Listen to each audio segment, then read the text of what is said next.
И здравейте хора! Днеска ще крием тази играчка от Хари Потър и яйцата, новата колекция. В село Семерджиево идвате до парка на кметството. Ето това там е кметството. Ето това там е парка. А ето това тук е един кладенец.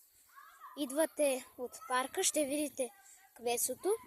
Идвате ще отидете до парка и ще видите кладенеца. Идвате до него и ето тук, слагам го по гръб. Ето тук вътре, от тази вътрешната страна, ето така. Ето виждате го. Ако някой от нашето село Семерджиево го намери, да пише под коментарите на това видео. Абонирайте се, лайквайте и чао!